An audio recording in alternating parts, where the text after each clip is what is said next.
नमस्कार, मैं हूं सौरभ श्रीवास्तव। उत्तर प्रदेश विधानसभा चुनाव से पहले भीम आर्मी के चीफ चंद्रशेखर आज़ाद ने कहा है कि उनकी पार्टी जो है उत्तर प्रदेश में अकेले दम पे चुनाव लड़ेगी। इसके साथ ही ये भी उन्होंने कहा है कि अगर उनकी पार्टी कहती है तो वो गोरखपुर शहर से योगी आदित्यनाथ के खिलाफ भी चुनाव लड़ सकते हैं। हम आपको बता दें कि लंबे समय से समाजवादी पार्टी के संपर्क में थे और गठबंधन की कोशिश कर रहे थे, लेकिन चंद्रशेखर ने आरोप लगाया कि समाजवादी पार्टी की तरफ से जितनी सीटों को देने का वादा किया गया था उतनी सीट नहीं दिया जा रहा था। उनकी पार्टी के साथ छल किया गया है और अब समाजवादी पार्टी उनकी पार्टी को 100 सीट भी देती है तो भी वो समाजवादी पार्टी के साथ नहीं जाएंगे। वो अकेले दम पे उत्तर प्रदेश में चुनाव लड़ेंगे। हम आपको बता दें कि चंद्रशेखर आज़ाद ग्रेटर नोएडा में एक प्रेस कॉन्फ्रेंस को संबोधित किया। इस दौरान उन्होंने कहा है कि उनकी पार्टी का जो संगठन है उत्तर प्रदेश के सभी विधानसभा सीटों पर उनके संगठन और कार्यकर्ता हैं, इसलिए अब उनकी पार्टी अकेले दम पे चुनाव लड़ेगी। आपको ये भी बता दें कि चंद्रशेखर ने कहा कि अब उनकी पार्टी को अगर समाजवादी पार्टी 100 सीट भी देती है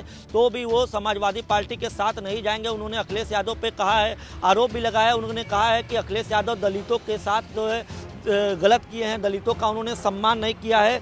हम आपको बता दें कि उन्होंने ये भी कहा है कि उत्तर प्रदेश के अगर उनकी पार्टी मुख्यमंत्री योगी आदित्यनाथ के खिलाफ चुनाव मैदान में उतारती है तो पूरे तरीके से वो गोरखपुर शहर से चुनाव में लड़ने के लिए तैयार हैं। और इसके साथ ही उन्होंने अपने कहा है कि एक प्रत्याशियों की पहली सूची भी उन्होंने जारी की है और कहा है कि उनके प्रत्याशी मैदान में उतरेंगे और पूरे दमखम के साथ चुनाव लड़ेंगे। इस मौके पर चंद्रशेखर ने ट्वीट भी किया है। चंद्रशेखर ने कहा कि बहुजन महापुरुषों के पदचिन्हों पर चलते हुए उत्तर प्रदेश विधानसभा चुनाव में आज़ाद समाज पार्टी सामाजिक न्याय के तहत जिसकी जितनी संख्या भारी उसकी उतनी हिस्सेदारी को ध्यान में रख के 30% दलित, 23% मुसलमान अल्पसंख्यक, 45% ओबीसी अति पिछड़ा प्लस मुस्लिम ओबीसी, 2% एसटी को टिकटों में हिस्सेदारी देगी। तो पूरे तरीके से ओवैसी के साथ साथ अब भीम आर्मी के चीफ ने भी एक तरीके से अकेले दम पे उत्तर प्रदेश में विधानसभा चुनाव लड़ने का ऐलान कर दिया है।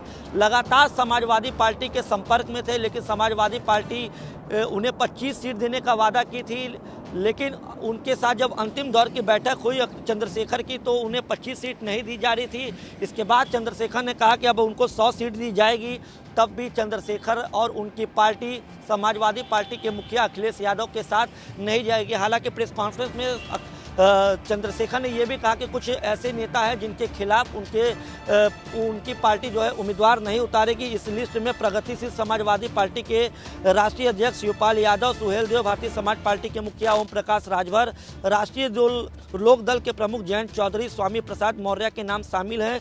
और अगर अखिलेश यादव भी विधानसभा का चुनाव लड़ते हैं, हालांकि अखिलेश यादव से चंद्रशेखर नाराज जरूर है, लेकिन उन्होंने ये भी कहा कि अगर अखिलेश यादव भी विधानसभा का चुनाव लड़ते हैं तो उनके खिलाफ भीम आर्मी की तरफ से जो आज़ाद समाज पार्टी है कोई भी प्रत्याशी को मैदान में नहीं उतारेगी। तो लगातार जिस तरीके से उत्तर प्रदेश का विधानसभा चुनाव नज़दीक आ रहा है, तमाम जो छोटे छोटे दल हैं वो भी पूरी दमखम के साथ अपने लोगों के साथ एक तरीके से चुनावी मैदान में उतर चुके हैं। अब देखना ये होगा कि जिस तरीके से भीम आर्मी के चीफ चंद्रशेखर ने दम भरा है कि वो उत्तर प्रदेश के सभी सीटों पर मजबूती से चुनाव लड़ेंगे। चुनाव के नज़दीक आता है तो किस तरीके से उनकी पार्टी का प्रदर्शन होगा। आप बात करवा दीजिए, आप बात करवा देंगी तो मैं जवान वाला हूँ, बहनों से कभी झूठे वादे नहीं करता हूँ। मैंने कभी अपनी माँ को दिया हुआ वचन नहीं तोड़ा है। आप बात करा दीजिए, मैं सोचूंगा और हो सकता है कि मैं उनके लिए उनके सम्मान में और बड़ा काम कर दूं। मेरे लिए राजनीतिक सुख नहीं, मेरे लिए समानता की बात नहीं करते, उन्हीं के खिलाफ तो लड़ाई है। एक सच्चाई आप नहीं देख पा रहे मीडिया के साथियों, प्रधानमंत्री जी 56 इंच के सीने की बात करते हैं, लेकिन सच ये है कि चाइना से आंख नहीं मिला सकते। उसका कारण ये है कि देश चाइना के हाथों बिकने के कगार पे है और उन्होंने पूंजीपतियों के आगे देश को गिरवी रख दिया है।